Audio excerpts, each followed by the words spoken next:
और आगे बढ़ते हैं, बात अब करते हैं दिल्ली शराब घोटाला मामले से जुड़ी हुई, जिसमें बीते दिन अरविंद केजरीवाल को राउज एवेन्यू कोर्ट में पेश किया जाता है। जब राउज एवेन्यू कोर्ट में अरविंद केजरीवाल को पेश किया जाता है तो 14 दिन की न्यायिक हिरासत में उन्हें भेजा जाता है। लेकिन इस दौरान ईडी ने जो खुलासा किया उससे तमाम नेता आम आदमी पार्टी के, विपक्ष के सब हैरान रह गए, क्योंकि केजरीवाल ने सौरभ भारद्वाज और आतिशी का नाम लिया है, ऐसा कहना है ईडी का। और उसके बाद अब आतिशी आज एक बड़ा खुलासा करने का दावा करती हुई नजर आ रही हैं। रिपोर्ट देखें।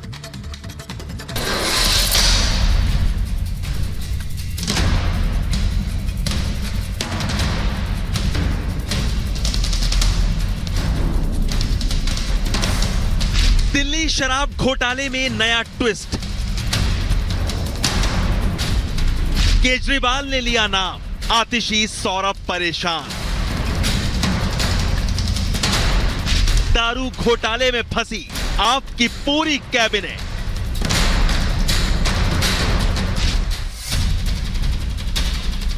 दिल्ली के मुख्यमंत्री अरविंद केजरीवाल की खुद की परेशानियां कम होने का नाम नहीं ले रही हैं और अब वो अपनी ही सरकार में गृह, स्वास्थ्य समेत कई मंत्रालय संभाल रहे सौरभ भारद्वाज और आप सरकार में शिक्षा, पीडब्ल्यूडी, संस्कृति और पर्यटन मंत्रालय संभाल रही आतिशी सिंह की भी मुश्किलें बढ़ा रहे हैं।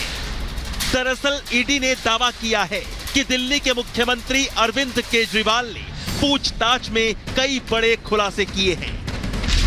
दरअसल केजरीवाल से पूछताछ में आतिशी और सौरभ का नाम भी सामने आया है।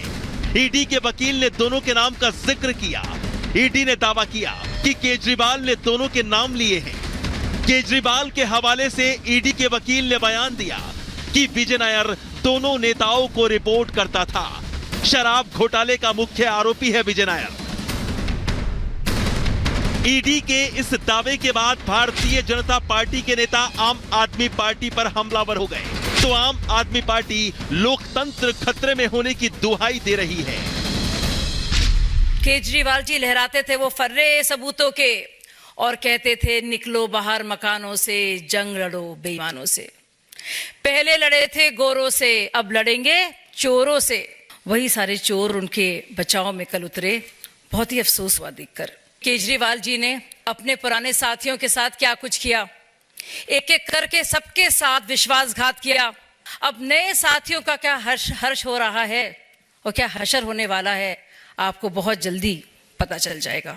अब जब अरविंद केजरीवाल जी को गिरफ्तार कर लिया है तो तुम लोगों को तो हम कभी भी पकड़ सकते हैं, और अब जब उनको गिरफ्तार कर ही लिया है तो हम राष्ट्रपति शासन की ओर धकेलेंगे दिल्ली को, और फिर पार्टी को खत्म करेंगे, तोड़ेंगे, और फिर जब उसके बाद सरकार बनेगी तो अभी हमारे साथ आ जाओगे तो पैसा मिलेगा, 10 लोगों को लेकर आ जाओगे तो मंत्री पद भी देंगे और सत्ता में, पावर में बने रहोगे।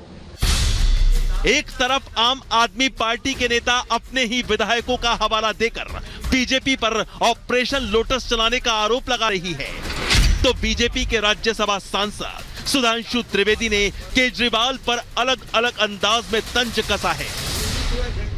हमारे वरिष्ठ नेताओं का नाम जो दिल्ली में भी मंत्री हैं, आतिशी और सौरभ भारद्वाज, उनका नाम इसीलिए गया है क्योंकि अब भाजपा को समझ में आ गया कि अरे भाई, एक अरविंद केजरीवाल को जेल में डालने से ये पार्टी बंद नहीं होगी। केजरीवाल जी कह रहा हूं, बैठा हूं दिल में इतने राज छुपाए, जरा सा होंठ हिले तो जाने कितनों का दिल डगमगाए। तो इसलिए हम यह बात स्पष्ट करना चाहते हैं कि शराब घोटाले को लेकर दिल्ली सरकार की स्थिति भ्रष्टाचार के आरोप में उत्तरोत्तर स्पष्ट होती चली जा रही है। जिस विजय नायर को लेकर केजरीवाल ने बड़े खुलासे किए हैं, वो विजय नायर उन लोगों में है जिसकी शराब घोटाले में सबसे पहले गिरफ्तारी हुई थी।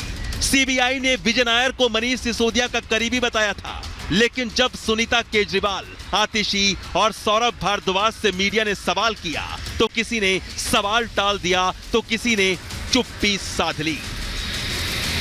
आपका नाम आया है, आप कुछ कहना चाहेंगे? मैम, पहली बार आप कोर्ट में थी, उन्होंने कहा कि सीएम साहब ने कहा है कि विजय नायर आपको रिपोर्ट करते थे। वहीं सुनीता केजरीवाल के साथ मौजूद आतिशी से मीडिया ने जब केजरीवाल के खुलासे पर सवाल किया तो उन्होंने बिना कोई जवाब दिए ही निकलना मुनासिब समझा। लेकिन शाम होते होते आतिशी ने अपने सोशल मीडिया प्लेटफॉर्म पर एक दावा किया और लिखा, एक बहुत बड़ा खुलासा करूंगी। दिल्ली के मुख्यमंत्री ने खुलासे किए तो आप नेताओं की नींद उड़ गई और बीजेपी के नेता पूरी की पूरी आम आदमी पार्टी को ही घोटालेबाज कह रहे हैं। वहीं ईडी की 10 दिन की रिमांड पूरी होने के बाद अब अरविंद केजरीवाल को 15 अप्रैल तक के लिए तिहाड़ जेल भेज दिया गया है। जिसका नाम सामने आया, ईडी ने उससे क्वेश्चन किया और जरूरत पड़ी तो उसकी गिरफ्तारी भी की। आप मनीष सिसोदिया को उठाकर देख लीजिए, संजय सिंह को उठाकर देख लीजिए, अरविंद केजरीवाल को उठाकर देख लीजिए, और आज ईडी ने बड़ा खुलासा कोर्ट में कर दिया, आतिशी और सौरभ भारद्वाज का नाम ले दिया। तो ये बात तो बिल्कुल साफ है कि इन दोनों के स्टेटमेंट भी ईडी रिकॉर्ड करेगी, क्योंकि बतौर मुख्यमंत्री अरविंद केजरीवाल ने ईडी को इन्वेस्टिगेशन के दौरान ये बोला कि विजय नायर आतिशी और सौरभ भारद्वाज के संपर्क में थे। वैसे शराब घोटाले में केजरीवाल के जेल जाने के बाद आम आदमी पार्टी के सामने कई चुनौतियां हैं कि दिल्ली का सीएम बदला जाए या नहीं। साथ ही ये भी कि सौरभ और आतिशी का नाम सामने आने के बाद पार्टी खुद पर लग रहे आरोपों पर सफाई कैसे दे। चुनौती ये भी कि आम आदमी पार्टी के कई अहम चेहरों के जेल जाने के बाद लोकसभा चुनाव को लेकर पार्टी किसके साथ और क्या रणनीति बनाए। Bureau report, Republic Bharat.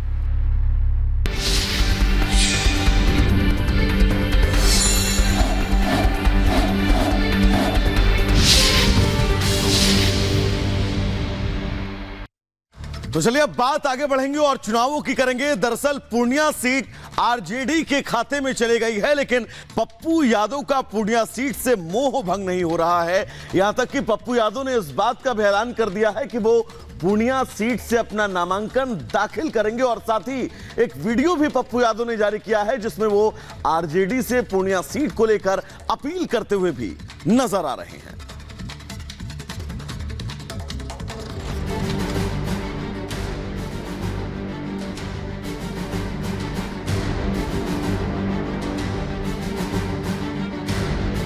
Lok Sabha चुनाव की तैयारियों में जुटे कई नेताओं की उम्मीदों पर पानी फिर गया है। बिहार में सीट बंटवारे में मनमाफिक सीट नहीं मिलने पर कई नेताओं को झटका लगा है। बिहार की पूर्णिया सीट को लेकर तकरार छिड़ गई है। दरअसल ये सीट आरजेडी के खाते में गई है और आरजेडी ने इस सीट पर बीमा भारती को उम्मीदवार बनाया है। तो बड़े हैं, आग्रह है महागठबंधन का जो है उनको निभाना चाहिए। गठबंधन का जो कांग्रेस है, सभी दल है, आरजेडी है, वाम दल है, कम्युनिस्ट है, माले है और सभी दल मिल करके जो है कि मुझे कैंडिडेट बना करके महागठबंधन से पूर्णिया से चुनाव लड़ने के लिए मुझे उम्मीदवार घोषित किया है। तो सभी नेता को मैं आभार व्यक्त करना चाहती हूँ। पप्पू यादव ने नामांकन का पर्चा दाखिल करने की तारीख भी 2 अप्रैल घोषित कर दी। हालांकि अब पप्पू यादव 2 के बजाय 4 अप्रैल को नामांकन दाखिल करेंगे। साथ ही उन्होंने पलटी मारते हुए लालू यादव से पूर्णिया पर फैसला बदलने की भी गुहार लगाई है। मेरे लिए मीटर मधेपुरा, सुपौल या गठबंधन की राजनीति व्यक्तिगत मेरे लिए नहीं है। मैं लड़ूंगा पूर्णिया से ही, पूर्णिया की जनता ने और हमने अपने नेता को अपनी भावना बता दी है। हमारे नेता के आदेश का मैं इंतजार कर रहा हूं, इसीलिए हमने 4 तारीख को नेता के, अपने दोनों नेता के विश्वास पर और पूर्णिया की जनता के भावनाओं पर नॉमिनेशन डालने का, नामांकन करने का निर्णय लिया है। पूर्णिया सीट आरजेडी के खाते में चले जाने और पप्पू यादव कांग्रेस का टिकट नहीं मिलने के बाद जेडीयू ने इंडी गठबंधन पर कटाक्ष करते हुए कहा कि 100 साल पुरानी पार्टी 30 साल पुरानी पार्टी के आगे नतमस्तक हो गई है। श्री पप्पू यादव के बयान से स्पष्ट है कि इंडिया गठबंधन में बिहार में सब कुछ ठीक नहीं है। उन्होंने कांग्रेस के बड़े नेताओं की उपस्थिति में अपने आप को पार्टी में शामिल किया, उन्हें टिकट का आश्वासन दिया गया, लेकिन 100 साल पुरानी पार्टी 30 साल पुरानी पार्टी के सामने नतमस्तक हो गई। पप्पू यादव के नामांकन की तारीख आगे बढ़ाने को लेकर लगता है कि कांग्रेस आलाकमान ने लालू और तेजस्वी को अपनी नाराजगी जाहिर कर दी है। हो सकता है कि फैसले के लिए कांग्रेस ने 2 दिन की मोहलत दी हो। देखना दिलचस्प होगा कि 4 अप्रैल को क्या होता है। Bureau report, Republic Bharat. न सिर्फ बिहार की सियासत में गर्माहट देखने को मिल रही है, बल्कि लोकसभा चुनाव से पहले उत्तर प्रदेश की सियासत का भी रुख अब बदलने लगा है। यूपी की लड़ाई अब एनडीए बनाम इंडी नहीं है, बल्कि इन दोनों के खिलाफ बने एक तीसरे मोर्चे से जुड़ गई है। ये तीसरा मोर्चा एआईएमआईएम चीफ असदुद्दीन ओवैसी और अपना दल कमेरावादी की नेता पल्लवी पटेल ने मिलकर खड़ा किया है। वैसे तो ये तीसरा मोर्चा यूपी में अपनी सियासी जमीन तलाशने की कोशिश में लगा हुआ है और उसी के लिए खड़ा हुआ है, लेकिन इसका एक और मकसद भी है, और वो मकसद है अखिलेश यादव से अपमान का बदला लेना।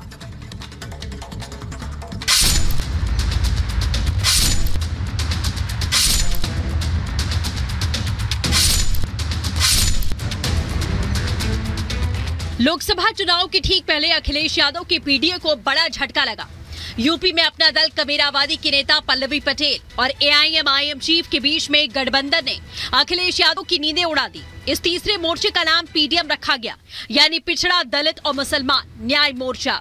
अपना दल कमेरावादी नेता पल्लवी पटेल और एआईएमआईएम अध्यक्ष असदुद्दीन ओवैसी ने मिलकर ये नया मोर्चा तैयार किया है।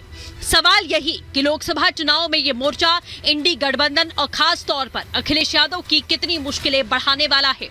जो पिछला दलित मुसलमान मोर्चा हमने बना, हमने उस प्रेस कॉन्फ्रेंस के माध्यम से ये भी कहा कि जो भी पिछड़ा दलित मुसलमान और सामाजिक न्याय की सोच वाली तमाम पार्टियां जो हमारे साथ जुड़ करके इस मुहिम को और मजबूत करना चाहती हैं, उन सभी का हम खुले दिल से स्वागत करते हैं। कल तो आगाज हुआ है और लगातार हम सभी पार्टियों को और भी पार्टियों को अपने साथ जोड़ करके सभी की बात को उठाएंगे और मजबूती से लड़ेंगे। अपना दल कमेरावादी के नेता पल्लवी पटेल और एआईएमआईएम चीफ ने गठबंधन के बाद जो पीडीएम फॉर्मूला लॉन्च किया है, उसकी जरूरत एआईएमआईएम चीफ और पल्लवी पटेल दोनों को शिद्दत से थी, क्योंकि एक तरफ जहां ओवैसी लोकसभा चुनाव के बीच यूपी में अपने लिए अवसर तलाश रहे थे, तो वहीं सपा दल की नेता पल्लवी पटेल भी सपा से धोखा खाने के बाद चुनाव में अपनी दमदार वापसी करने के साथ साथ बदला लेने की फिराक में थी, जिसमें सोने पर सुहागा का काम कर गई वो छोटी छोटी पार्टियां जो लोकसभा चुनाव में कई सीटों पर सपा के पीडीए समीकरण को ध्वस्त करने